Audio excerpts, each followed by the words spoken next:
رضی اللہ عنہ سے روایت ہے کہ ایک اعرابی رسول اللہ صلی اللہ علیہ وسلم کے پاس آیا اور کہا، اے اللہ کے رسول، مجھے ایسا عمل بتائیے کہ جب میں اس پر عمل کروں تو جنت میں داخل ہو جاؤں۔ آپ صلی اللہ علیہ وسلم نے فرمایا، تم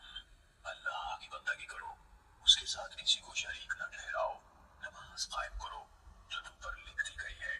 فرض زکوٰۃ ادا کرو اور رمضان کے روزے رکھو۔ وہ کہنے لگا، اس ذات کی قسم جس کے ہاتھ میں میری جان ہے، میں نہ کبھی اس پر کسی چیز کا اضافہ کروں گا اور نہ اس میں کمی کروں گا۔ جب وہ واپس جانے لگا تو نبی کریم صلی اللہ علیہ وسلم نے